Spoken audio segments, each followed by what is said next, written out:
क्या आप जानते हैं कि दुनिया के सबसे अमीर लोग कर्ज में डूबे हुए हैं? ये अजीब लग सकता है, लेकिन ये सच है। जबकि अधिकांश लोग कर्ज से डरते हैं, अरबती इसका इस्तेमाल अपनी संपत्ति को बढ़ाने के लिए करते हैं। जब मैं बच्चा था तो मेरे गरीब पिता एक अत्यधिक शिक्षित व्यक्ति थे। उनके पास डिग्रियां थी, सरकारी नौकरी में एक सम्मानजनक करियर था, अच्छा वेतन था। फिर भी वो पैसों को लेकर हमेशा चिंतित रहते। समस्या ये नहीं है कि कर्ज है, समस्या ये है कि इसे अपने पक्ष में कैसे इस्तेमाल किया जाए, ये नहीं जानते। अगर आप इस वीडियो को अंत तक देखेंगे तो मैं आपको दिखाऊंगा कि कैसे अपने कर्ज को संपत्ति के इंजन में बदल सकते हैं।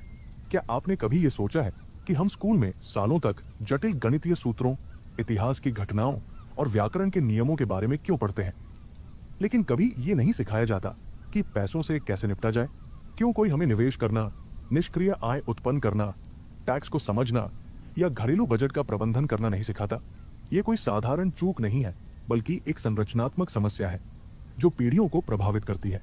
वो हमेशा हमें कहते थे कि बहुत पढ़ाई करो, एक सुरक्षित नौकरी पाओ और रिटायरमेंट के लिए बचत करो। वो वही कर रहे थे जो सिस्टम हमें सिखाता है। कड़ी मेहनत करो, पैसे बचाओ और उम्मीद करो कि सामाजिक सुरक्षा या सरकार बुढ़ापे में मदद करेगी। लेकिन मैं देखता था कि वो कितना तनावग्रस्त और डर के साथ जीते थे। हर बिल एक बोझ था, हर आर्थिक संकट एक खतरा था। उनका शैक्षिक ज्ञान उन्हें वित्तीय कठिनाइयों से नहीं बचा सका। आप इस चुनौती को स्वीकार कर सकते हैं और वित्तीय स्वतंत्रता की ओर पहला कदम बढ़ा सकते हैं। दूसरी ओर थे मेरे अमीर पिता। उनके पास विश्वविद्यालय की डिग्री नहीं थी, लेकिन उनके पास एक बहुत मूल्यवान चीज थी, वित्तीय बुद्धिमत्ता। वो समझते थे कि पैसा एक उद्देश्य नहीं बल्कि एक साधन होना चाहिए। जब मेरे गरीब पिता पैसे के लिए काम करते थे, मेरे अमीर पिता पैसा अपने लिए काम करवाते थे। वो मुझसे कहते थे, अगर तुम अमीर बनना चाहते हो तो नौकरी करने के बजाय निवेशक बनना सीखो। इसने मेरी सोच को बदल दिया। शिक्षा प्रणाली की समस्या यह है कि इसे श्रमिकों का निर्माण करने के लिए डिजाइन किया गया है, उद्यमियों का नहीं। क्या आपने ध्यान दिया है कि स्कूलों में हमें नियमों का पालन करना, अधिकारियों की आज्ञा मानना, समय सीमा को पूरा करना और निर्धारित संरचना को स्वीकार करना सिखाया जाता है? क्या आपको टैक्स कैसे काम करते हैं पता है? क्या आपको पता है कौन से निवेश निष्क्रिय आय उत्पन्न कर सकते हैं? क्या आपको एक संपत्ति और एक देनदारी के बीच का अंतर पता है? ये जरूरी है अगर आप एक कर्मचारी बनने वाले हैं। लेकिन अगर आप धन चाहते हैं तो ये सोच एक जहर है। दुनिया उन लोगों को पुरस्कृत नहीं करती जो आंख बंद करके आदेशों का पालन करते हैं, बल्कि उन लोगों को करती है जो नवाचार करते हैं, जो जोखिम उठाते हैं। अगर आप इस चक्र से बाहर निकलना चाहते हैं तो आपको वित्तीय शिक्षा स्वयं प्राप्त करनी होगी। आपको किताबें पढ़नी होंगी, इस तरह के वीडियो देखने होंगे, अमीरों का अध्ययन करना होगा और समझना होगा कि वे क्या अलग करते हैं। अमीर लोग एक निश्चित वेतन पर निर्भर नहीं रहते। वे अपनी सफलता को दीवार पर लगी डिग्रियों से नहीं बल्कि अपनी संपत्तियों से मापते हैं। वे जानते हैं कि वित्तीय सुरक्षा स्थिर नौकरी में नहीं बल्कि ऐसी आय उत्पन्न करने की क्षमता में है जो उन्हें अपना समय बेचे बिना मिले। शोध से पता चलता है कि अधिकांश लोग वेतन से वेतन तक जीवित रहते हैं, यानी एक वित्तीय आपदा के एक कदम दूर। ये कोई संयोग नहीं है, बल्कि उस सिस्टम का परिणाम है जो हमें सब कुछ सिखाता है, सिवाय इसके कि पैसे को कैसे कमाएं, सुरक्षित करें और बढ़ाएं। सच ये है कि अगर आप पैसे को नियंत्रित करना नहीं सीखते तो पैसा आपको नियंत्रित करेगा। अमीर पैसे बचाकर अमीर नहीं बनते। वे निवेश करते हैं, उधार लेते हैं और उसे बढ़ाते हैं। वे जानते हैं कि बस बैंक में पैसे रखना पर्याप्त नहीं है, क्योंकि समय के साथ महंगाई के कारण पैसे का मूल्य घट जाता है। आपने कितनी बार किसी को लॉटरी जीतते हुए देखा है और कुछ ही वर्षों में सब कुछ खोते हुए पाया है? ऐसा इसलिए होता है क्योंकि उस व्यक्ति ने कभी पैसे को संभालना नहीं सीखा। समस्या पैसे की कमी नहीं है, बल्कि इसे बढ़ाने की बुद्धिमानी की कमी है। अगर आप किसी को बिना वित्तीय समझ के $1 मिलियन दे देंगे तो वो जल्द ही दिवालिया हो जाएगा। लेकिन अगर आप किसी समझदार व्यक्ति से सारा पैसा ले लें तो वो उसे वापस पाने का रास्ता ढूंढ लेगा। इसलिए अगर आप सच में अपनी जिंदगी बदलना चाहते हैं तो अभी शुरुआत करें। ज्यादा पैसे कमाने का इंतजार मत करो। अगर आप थोड़ा नहीं संभाल सकते तो बहुत कुछ भी नहीं संभाल पाओगे। पारंपरिक शिक्षा हमें जोखिम से दूर रहने की सलाह देती है। पैसे खोने का डर लोगों को आगे बढ़ने से रोकता है, लेकिन अमीर जानते हैं कि गणना किए गए जोखिम ही असली ग्रोथ लाते हैं। वे बाजार को समझते हैं और रणनीतिक रूप से पैसे का इस्तेमाल करना सीखते हैं।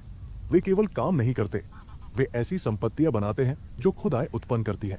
मैंने ये अपने अमीर पिता से सीखा। उन्होंने मुझे बताया कि गरीब लोग पैसिव्स खरीदते हैं और सोचते हैं कि वे एसेट्स हैं, जबकि अमीर लोग एसेट्स खरीदते हैं और कर्ज का समझदारी से इस्तेमाल करते हैं, और इस कारण वे और भी अमीर हो रहे हैं। ये कथन उल्टा लग सकता है, लेकिन यही वो बात है जो अमीरों और गरीबों के बीच अंतर करती है। असल में कर्ज दो प्रकार का होता है, अच्छा कर्ज और बुरा कर्ज। अमीर लोग कुछ पैसा प्राप्त करना पसंद करते हैं बजाय इसके कि कुछ भी ना मिले। अगर आपके पास उच्च ब्याज वाला कर्ज है तो वित्तीय संस्थान से संपर्क करें और मोलभाव करें। आप चौंक सकते हैं कि वे आपको कितनी छूट दे सकते हैं। समस्या ये है कि सिस्टम हमें किसी भी प्रकार के कर्ज से डरना सिखाता है, बिना ये बताए कि उनमें फर्क क्या है। बुरा कर्ज वो है जो हर महीने आपके बटुए से पैसे निकालता है, जो आपके बजट पर दबाव डालता है और कोई वित्तीय लाभ नहीं देता। ये वो कर्ज है जो आप नई कार खरीदने के लिए लेते हैं, जो जैसे ही डीलरशिप से बाहर निकलती है उसकी कीमत गिर जाती है। ये वो क्रेडिट कार्ड का बिल है जिसमें बेकार की खरीदारी होती है। ये वो लोन है जो आप छुट्टियों के लिए लेते हैं, जो कुछ पल की खुशी के साथ आता है लेकिन आपके बटुए में बड़ा छेद छोड़ जाता है। दूसरी ओर अच्छा कर्ज वो है जो आपके बटुए में पैसे डालता है। ये वो लोन है जो आप एक संपत्ति खरीदने के लिए लेते हैं, जो किराए पर दी जाएगी और खुद अपना कर्ज चुका सकेगी। ये वो वित्त पोषण है जिसे आप एक व्यवसाय में निवेश करने के लिए लेते हैं, जो नियमित आय का स्रोत बनाएगा। ये दूसरों के पैसों का स्मार्ट उपयोग है ताकि भविष्य में आपके लिए अधिक पैसे कमाने का अवसर मिले। लेकिन यहाँ एक मुख्य बात है, अच्छा कर्ज तभी अच्छा होता है जब आप इसे सही तरीके से इस्तेमाल करना जानते हैं। बहुत से लोग यहाँ गलती कर जाते हैं। बिना योजना के कोई व्यवसाय शुरू करने के लिए पैसे उधार लेते हैं और फिर बिना किसी रिटर्न के कर्ज में डूब जाते हैं। आप एक ऐसा घर नहीं खरीद सकते जो आपको सकारात्मक नकद प्रवाह ना दे, सिर्फ इसलिए कि वो आपके पास है। अच्छा कर्ज एक शक्तिशाली उपकरण है, लेकिन जैसे हर उपकरण को सही तरीके से इस्तेमाल करना चाहिए, वैसे ही इसका भी सही उपयोग जरूरी है।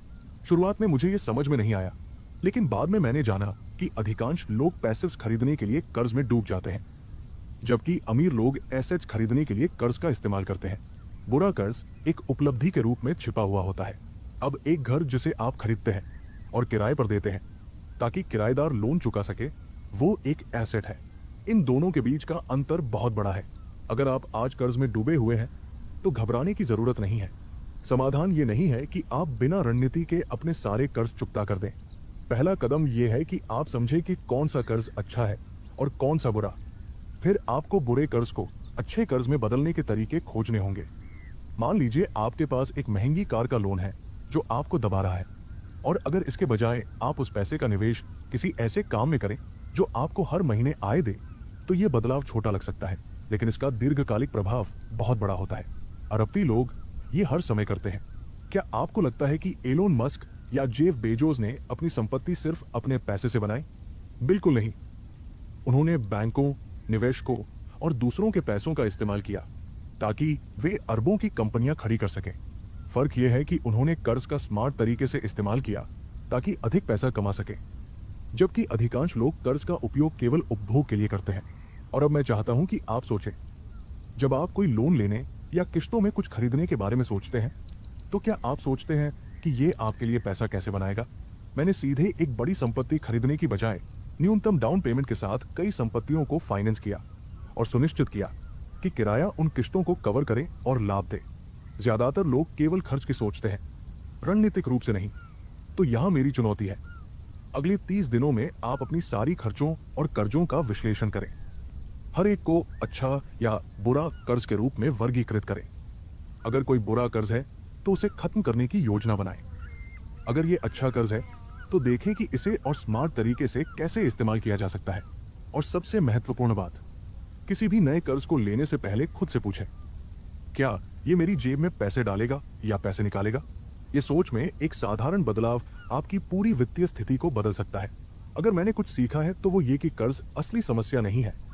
असली समस्या ये है कि लोग उससे कैसे निपटते हैं। हाँ, ये देखना कि पैसा आपके जीवन में कैसे आता है और कैसे जाता है बेहद जरूरी है। अधिकांश लोग पूरी जिंदगी ये नहीं समझ पाते कि उनका पैसा कहाँ जाता है। कर्ज का डर अनजानेपन और वित्तीय शिक्षा की कमी से आता है। यही कारण है कि इतने लोग ब्याज, बिल और चिंता के अनंत चक्र में फंसे रहते हैं। समस्या कर्ज में नहीं है, बल्कि यह है कि आप उससे बिना किसी योजना के निपटते हैं। समाधान है 2 शब्दों में, अतिरिक्त आय। यदि आपकी मौजूदा सैलरी आपके खर्चों और कर्ज को कवर नहीं करती, तो आपको नई आय के स्रोत ढूंढने होंगे। शायद कुछ बेचना जो आप अब इस्तेमाल नहीं करते, कोई सेवा देना या कोई साइड हसल शुरू करना। पहली बात जो आपको समझनी चाहिए, बुरा कर्ज आपकी स्वतंत्रता छीन लेता है। यह आपको पैसे के लिए काम करने पर मजबूर करता है, बजाय इसके कि पैसा आपके लिए काम करे। और सबसे बुरा यह है कि अधिकतर लोग ये महसूस ही नहीं करते कि वे फंसे हुए हैं। वे मान लेते हैं कि कर्ज में जीना सामान्य है, लेकिन ऐसा नहीं होना चाहिए। अगर आप सच में बुरे कर्ज से छुटकारा पाना चाहते हैं, तो आपको अपनी मानसिकता और अपनी गतिविधियों में बदलाव करना होगा। चुका पाता हूं, कैसे कर्ज चुकता करूंगा? आजकल पैसे कमाने के हजारों तरीके हैं, खासकर इंटरनेट के जरिए। आपको केवल एक ही आय स्रोत पर निर्भर नहीं रहना चाहिए, खासकर जब वो पहले से ही खर्चों में बंधा हुआ हो।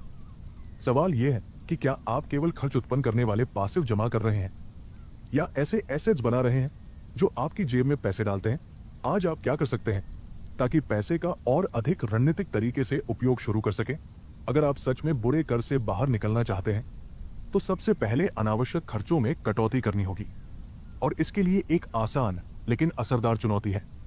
अगले 30 दिनों तक हर पैसे का हिसाब रखें जो आपके जेब से निकलता है।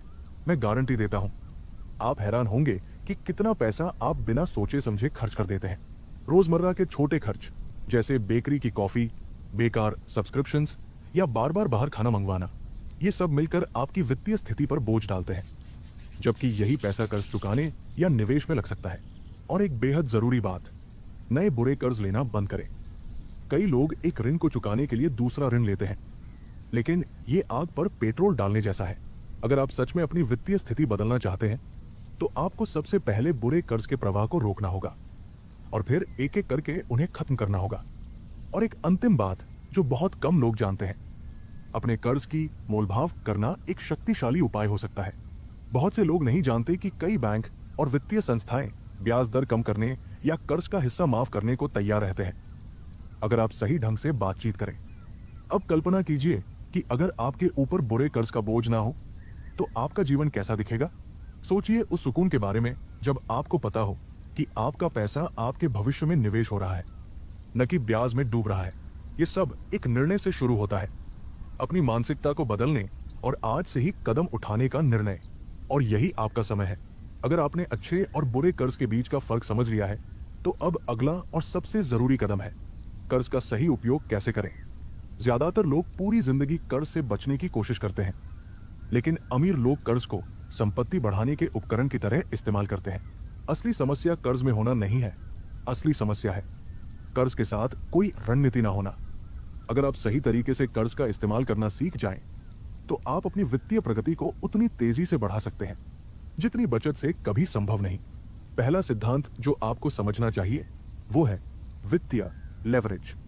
कल्पना कीजिए आपके पास निवेश करने के लिए केवल 8 लाख रुपए है। अगर आप उस पैसे से कुछ खरीदते हैं, तो आपकी ग्रोथ उस रकम की सीमा में बंधी रह जाएगी। लेकिन अगर आप उस पैसे को इस्तेमाल करके और 20 लाख रुपए का वित्त पोषण प्राप्त करें, तो आपके पास कुल 28 लाख रुपए का निवेश करने का अवसर होगा। अब इसे एक संपत्ति के उदाहरण से समझें। अगर आप 8 लाख का उपयोग करके 28 लाख की संपत्ति फाइनेंस करते हैं और वो संपत्ति इतनी आय दे कि उसकी किस्तें भी कवर हो जाएं और मुनाफा भी बचे, तो आपने एक छोटी पूंजी को एक बड़ी संपत्ति में बदल दिया। यही है वित्तीय उत्तोलन। दूसरों का पैसा उपयोग करके संपत्ति निर्माण करना, यही वो तरीका है जो बड़े निवेशक हमेशा अपनाते हैं। वे संपत्तियां बिना पूरी राशि चुकाए खरीदते हैं। वे अपना पैसा खर्च नहीं करते, बल्कि बैंकों, निवेशकों और अन्य पूंजी स्रोतों का उपयोग करते हैं। और सबसे दिलचस्प बात यह है कि जैसा कि बहुत से लोग सोचते हैं, बैंक उन लोगों को पैसे उधार देना पसंद करते हैं जो पहले से ही सही तरीके से कर्ज में हैं। क्यों? क्योंकि बैंक जानते हैं कि ऐसे लोग पैसों का रणनीतिक रूप से उपयोग करना समझते हैं। लेकिन इससे पहले कि आप भी कर्ज लेने दौड़ें, एक महत्वपूर्ण नियम समझिए। जिस कर्ज को आप लेते हैं, वो जितना खर्च करता है उससे अधिक पैसा उत्पन्न करना चाहिए। मतलब यह है कि अगर आप एक संपत्ति का वित्त पोषण कर रहे हैं, तो उसका किराया आपकी किश्तों से अधिक होना चाहिए। अगर आप व्यापार के लिए कर्ज ले रहे हैं, तो उस पैसे से होने वाला लाभ उस ब्याज से अधिक होना चाहिए जो आप चुकाने वाले हैं। यह सुनने में सामान्य लगता है, लेकिन सच्चाई यह है कि ज्यादातर लोग ऐसा सोचते ही नहीं। वे बिना ठोस रिटर्न प्लान के पैसे उधार लेते हैं और वहीं से असली परेशानी शुरू होती है। मैंने ये बात जल्दी सीख ली जब मैंने रियल एस्टेट में निवेश करना शुरू किया था। मेरे पास लाखों डॉलर नहीं थे, लेकिन मुझे ये समझ आ गया था कि मैं बैंकों के पैसे का इस्तेमाल करके तेजी से आगे बढ़ सकता हूं। इस तरह मैंने ऐसी संपत्तियों का पोर्टफोलियो तैयार किया जो खुद अपनी किस्तें चुकाती थी और मुझे लगातार कैश फ्लो देती थी। लेकिन ये सिर्फ रियल एस्टेट के लिए नहीं है। इस विचारधारा का इस्तेमाल आप किसी भी ऐसे निवेश पर कर सकते हैं जिसमें पॉजिटिव कैश फ्लो हो। कई व्यवसायी भी यही करते हैं, अपने व्यापार को बढ़ाने के लिए लेवरेज लेते हैं, अधिक स्टॉक खरीदते हैं, मार्केटिंग में निवेश करते हैं और अपनी सेल्स बढ़ाते हैं।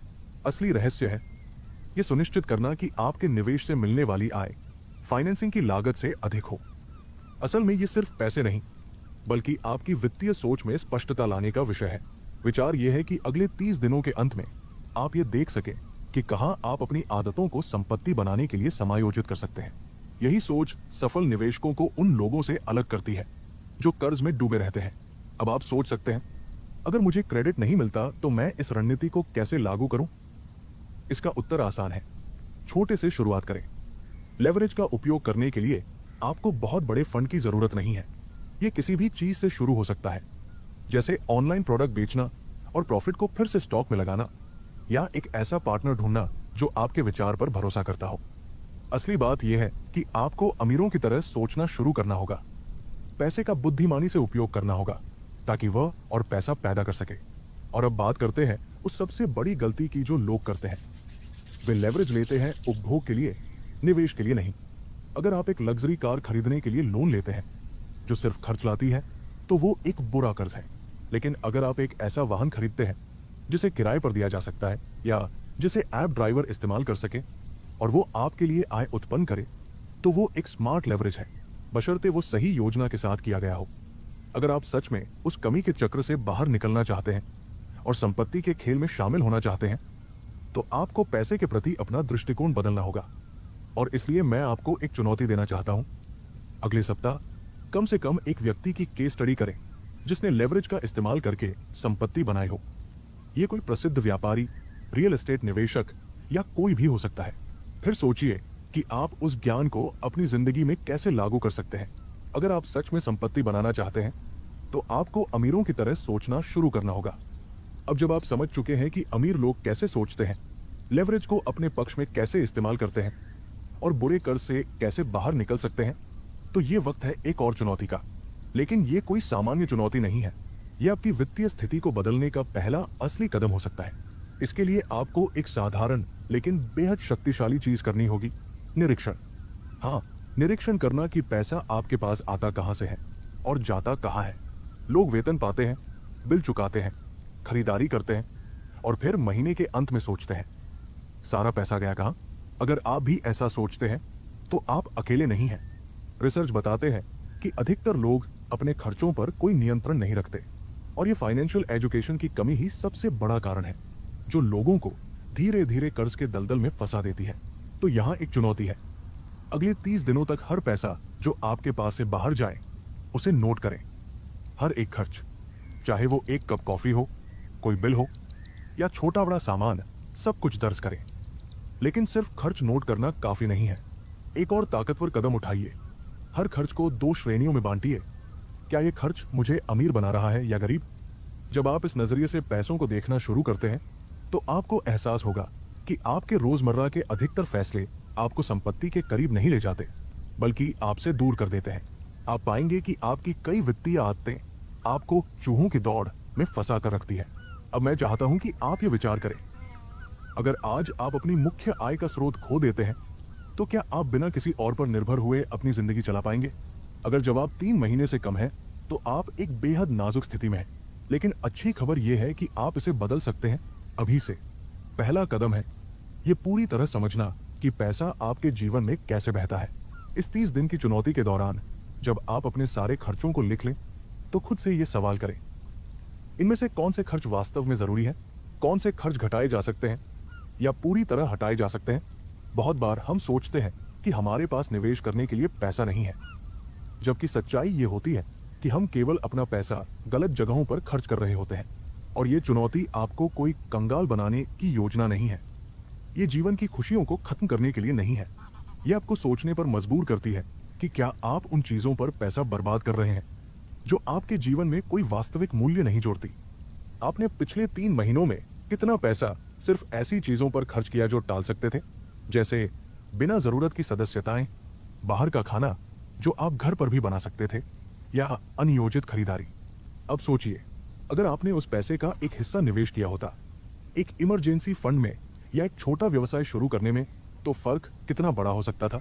जो चीजें संपन्न लोगों को आम लोगों से अलग करती है, वो उनका पैसा कमाने का तरीका नहीं, बल्कि पैसा प्रबंधित करने का तरीका होता है। कुछ लोग कम कमाते हैं लेकिन संपत्ति बनाते हैं, क्योंकि वे सोच समझकर खर्च और निवेश करते हैं, जबकि कुछ लोग अधिक कमाते हैं लेकिन कंगाल हो जाते हैं, क्योंकि उन्होंने कभी पैसे को संभालना नहीं सीखा। फर्क है सिर्फ एक चीज में, वित्तीय शिक्षा और रोजाना के फैसले। धन केवल कमाने की कला नहीं है, ये सही तरीके से उपयोग करने की समझ है। तो मेरी सलाह है, इस चुनौती को स्वीकार कीजिए। एक नोटबुक, फाइनेंस ऐप या स्प्रेडशीट लीजिए और हर खर्च को रिकॉर्ड करना शुरू करें। रोज करें, बिना कोई बहाना बनाए। हर हफ्ते के अंत में अपने खर्चों की समीक्षा करें और खुद से सवाल करें, क्या मैं इसमें से कुछ कम कर सकता हूं? क्या मैं कोई आदत सुधार सकता हूं? क्या मैं खर्च करने के बजाय निवेश कर सकता हूं? यह साधारण सा अभ्यास आपके पैसे के साथ रिश्ते को पूरी तरह बदल सकता है। यह आपको वो पैटर्न दिखा सकता है जो पहले कभी दिखे ही नहीं थे। यह आपकी बुरी वित्तीय आदतों की पहचान करने में मदद करेगा और सबसे यह आपके फाइनेंशियल लाइफ को कंट्रोल में लेने की शुरुआत हो सकती है। अब फैसला आपके हाथ में है। आप इस चुनौती को नजरअंदाज कर सकते हैं और अपनी जिंदगी को ऑटो पायलट मोड में चलने दे सकते हैं, बिना ये जाने कि आपका पैसा कहां जा रहा है। लेकिन याद रखिए, पैसा खुद में कोई समस्या नहीं है। असली समस्या यह है कि हम उसके बारे में कैसे सोचते हैं। ज्यादातर लोग पूरी जिंदगी पैसे के गुलाम बनकर जीते हैं। वे कड़ी मेहनत तो करते हैं, लेकिन कभी ये नहीं सीखते कि पैसे को अपने लिए कैसे काम में लिया जाए। लेकिन अब आप जानते हैं, एक और रास्ता है। आप अपनी फाइनेंशियल लाइफ को कंट्रोल में ले सकते हैं, अपने कर्ज को ग्रोथ का टूल बना सकते हैं और समझदारी से संपत्ति बना सकते हैं। सवाल ये नहीं है कि आपको क्या पता है, बल्कि ये है कि आप क्या करते हैं। क्योंकि फर्क वही होता है जो अमीर बनने की राह पर निकलते हैं और जो रेस में हमेशा फंसे रहते हैं। वो सिर्फ जानने में नहीं, करने में होता है। और अगर आप इस सफर को जारी रखना चाहते हैं, अगर आप अपनी वित्तीय तरक्की में एक और कदम आगे बढ़ाना चाहते हैं, तो मेरे पास आपके लिए कुछ और बेहतर है। स्क्रीन पर जो अगला वीडियो आ रहा है, वो आपको एक कदम और आगे ले जाएगा, ताकि आप आज से बेहतर कल बन सके। तो समय बर्बाद मत कीजिए, क्लिक कीजिए और इस बदलाव को जारी रखिए। मुझे यहां तक सुनने के लिए धन्यवाद। मैं आपको अगले वीडियो में इंतजार करूंगा।